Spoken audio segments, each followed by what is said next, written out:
Saudari-saudara yang terkasih di dalam Tuhan Yesus, marilah kita berdoa. Dalam nama Bapa dan Putra dan Roh Kudus. Amin. Bapa kami yang ada di sorga, dimuliakanlah namamu, datanglah kerajaanmu, dan jadilah kehendak-Mu di atas bumi seperti di dalam sorga. Berilah kami rezeki pada hari ini, dan ampunilah kesalahan kami, seperti kami pun mengampuni yang bersalah kepada kami. Dan janganlah masukkan kami ke dalam pencobaan, tetapi bebaskanlah kami dari yang jahat. Ya Tuhan Yesus, kami mohon Roh Kudus-Mu hadir saat ini untuk memimpin dan membimbing kami dalam membaca firman-Mu, sehingga kami dapat mengerti maknanya dan dapat kami laksanakan dalam hidup kami sehari-hari di tengah masyarakat kami. Pembacaan Injil Matius pasal 12 ayat 14 sampai dengan 21 dengan perikop hukum kasih, jangan balas dendam. Sekali peristiwa, orang-orang Farisi bersekongkol untuk membunuh Yesus. Tetapi Yesus mengetahui maksud mereka, lalu menyingkir dari sana.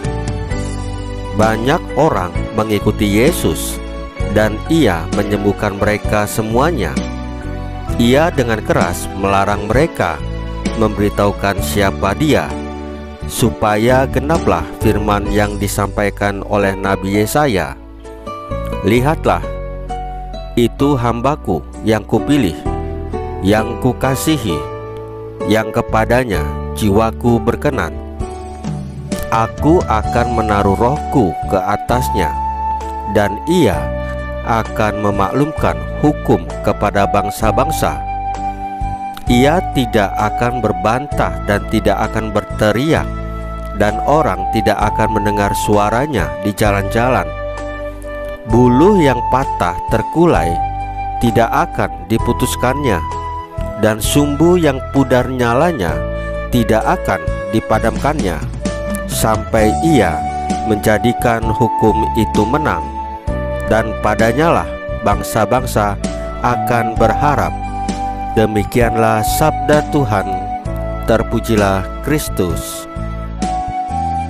Saudari-saudara yang terkasih di dalam Tuhan Yesus, Yesus mengetahui bahwa orang-orang Farisi dan pemimpin-pemimpin agama pada zaman itu bersekongkol untuk menyingkirkan Dia.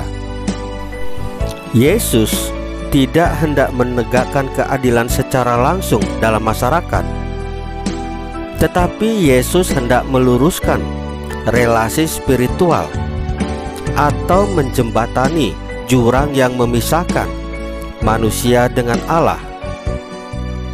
Jika relasi manusia dengan Allah beres atau baik, maka manusia akan mewujudkan keadilan di muka bumi ini. Karena itulah Yesus tidak menghadapi ketidakadilan yang dideritanya di dunia ini secara konfrontatif.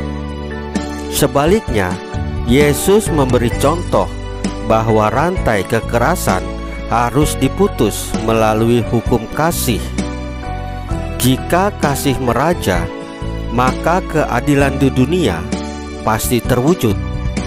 Untuk itu, sebagai hamba Yahweh, dalam firman-Nya, Ia tidak akan berbantah dan tidak akan berteriak sampai Ia menjadikan hukum itu menang.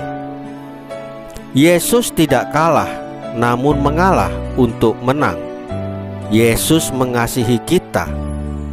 Saudari-saudara yang terkasih di dalam Tuhan Yesus, marilah kita berdoa. Ya Tuhan, semoga hukum kasih membuat kami berperilaku adil pada sesama. Jauhkanlah kami dari sikap balas dendam. Salam Maria, penuh rahmat, Tuhan sertamu. Terpujilah engkau di antara wanita, dan terpujilah buah tubuhmu Yesus. Santa Maria Bunda Allah, doakanlah kami yang berdosa ini, sekarang dan waktu kami mati. Ya Tuhan Yesus, tambahkanlah iman kami hanya kepadamu saja, karena Engkau adalah Tuhan dan Juru Selamat kami satu-satunya, tidak ada yang lain. Dalam nama Bapa dan Putra dan Roh Kudus. Amin.